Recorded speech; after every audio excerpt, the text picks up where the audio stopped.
TV Artilheiro. Presidente, todos, unanimemente aí falaram em falhas. Pode citar aí pelo menos uma falha que o Fortaleza cometeu aí, para não conseguir o acesso?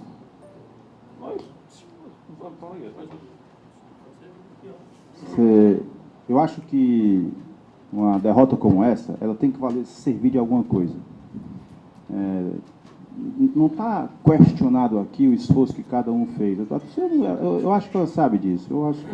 Se ela não sabe, eu estou dizendo, nós nos esforçamos pra caramba. Mas eu tenho quase absoluta certeza que a torcida sabe disso. Mas eu acredito que determinados setores, digamos assim, eles se plantou uma semente, se colocou um embrião, mas eu acho que nesses 2 anos nós não fomos capazes de extrair o máximo dele. Eu vou citar, por exemplo, o departamento de futebol. O departamento de futebol, quando a gente chegou aqui, a gente foi ver um nutricionista da área esportiva, a gente foi ver um analista para observar o jogo, um cinegrafista, a gente um fisiologista, aí depois o analista de mercado. Hoje a gente tem um departamento de futebol, psicólogo, bem formatado. Mas eu também preciso dizer que essa derrota tem que ensinar a gente, isso aí obviamente é uma discussão mais interna, mas precisa ensinar a gente a usar melhor esse departamento, a tornar ele o mais profissional possível. Isso é natural. Assim, então, se você olhar para mim assim, então isso foi um erro? Acho que foi. Acho que teria que ter sabido usar mais, ter tido mais inteligência para essas peças que nós lá colocamos. Um processo de formatação de um time precisa ser muito embrionário. Precisa saber o seguinte, o goleiro que vem sabe sair com a bola ou não sabe? É um ponto importantíssimo e crucial que às vezes faz a diferença lá naquele gol. A gente aqui, sempre é normal isso que a gente fica falando, e fica falando a verdade. Poxa, a bola muitas vezes não entrou. Marcelo foi feliz quando colocou o seguinte, mais uma vez o protagonista foi o goleiro do outro lado. Perfeito. Só que, e nós? O que nós abstraímos dessa derrota? Está aqui na frente de vocês, representando, digamos assim, esses 2 milhões de torcedores, apenas para dizer que a bola não entrou, eu não digo. Internamente eu digo o seguinte, o que nós podemos avançar no departamento de futebol para a bola entrar? Sabe o livro A Bola Não Entra Por Acaso? Eu acho que aquilo ali tem um pouco também disso. Então é hora da gente dar esse passo. Quando eu digo a gente, eu não estou me referindo a nós em relação do ponto de vista político, né?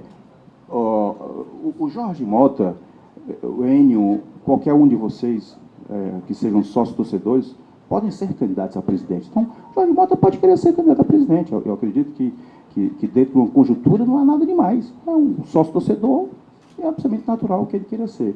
Mas eu também possa querer ser. O fato é que, no dia 4 de dezembro, alguém estará aqui como presidente. É normal isso.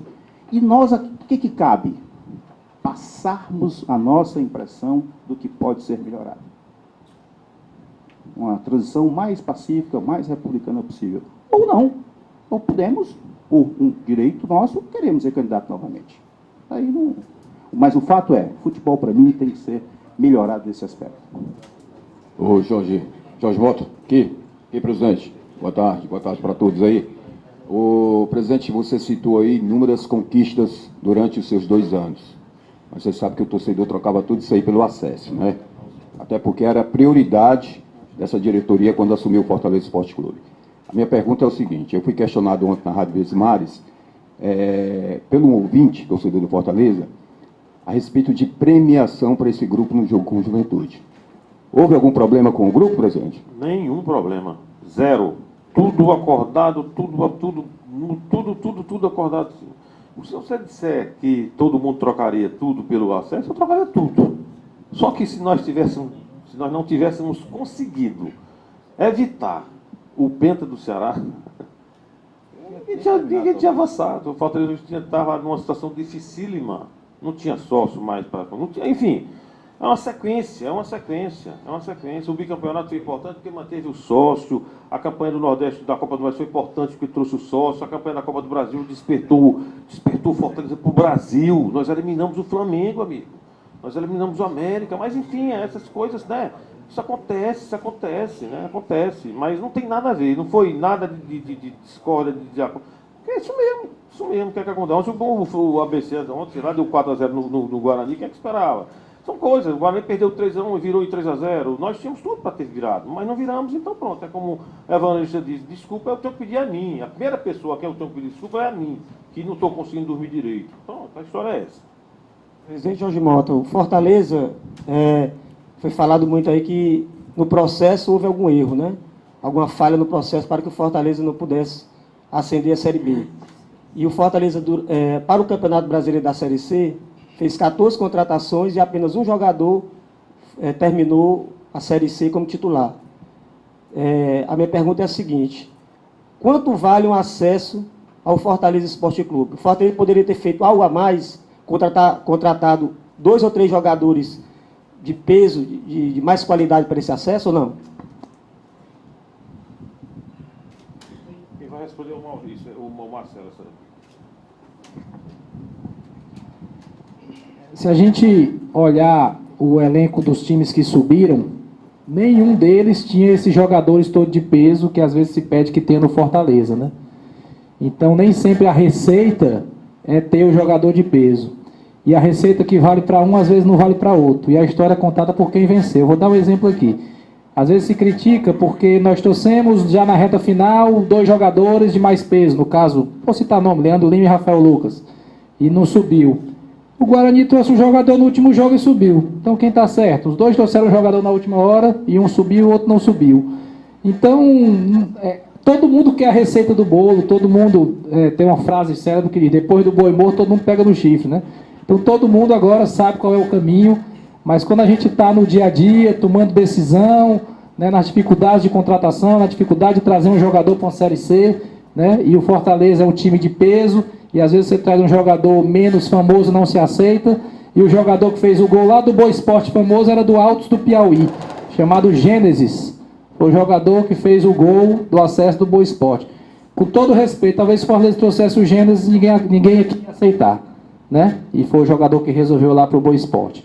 Então, a receita não existe. Existiu muito trabalho, existiu muito esforço, existiu tentativa, e mesmo com alguns erros de contratações que nós reconhecemos, o grupo que chegou para o jogo decisivo era um grupo extremamente qualificado.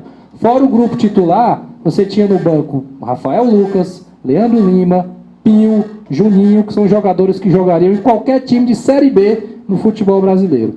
Então, não foi a falta de qualidade no elenco.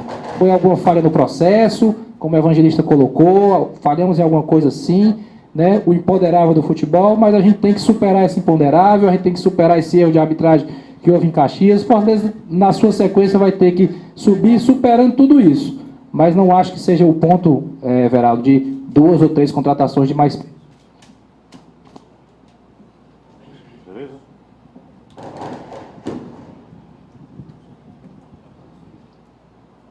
Boa tarde a todos, boa noite a todos. O Fortaleza tem hoje uma das torcidas mais apaixonadas do Brasil, né? E quem ama, perdoa, né? Eu acredito que o torcedor que ama mesmo o Fortaleza, ele está aí na expectativa de daqui a pouquinho já tem programa ao vivo, escutar da diretoria do Fortaleza planos para 2017. O que passou, passou. Houveram aí algumas reuniões e o torcedor eu tenho certeza que está aí na expectativa de algum pronunciamento, se o Fortaleza vai aproveitar algum desses jogadores do elenco de 2016 e o que tem para 2017, já com essas reuniões que aconteceram. O planejamento para 2017 é encerrar 2016 com responsabilidade, né? Com responsabilidade, que é o que nós estamos fazendo. Estamos reunidos aqui desde a semana passada, todo dia nós estamos aqui, tratando exatamente das decisões dos jogadores que não vão continuar. Estamos tratando exatamente, esse é o ponto que eu considero fundamental. Manter as obrigações em dia, no que diz respeito a pagamentos de impostos e salários, enfim, tudo, jogos de funcionário, todo mundo. Esse é o primeiro passo para preparar 2017, né? Isso aí é o que depende de nós. E estamos observando, estamos aí com uma relação de treinadores, de jogadores, vamos ver, até onde a gente puder avançar, a gente vai. mas vamos respeitar o processo eleitoral. Mas o que é para 2017, que eu entendo de programação, é a gente passar um Fortaleza equilibrado, bem equilibrado mesmo. TV Artilheiro.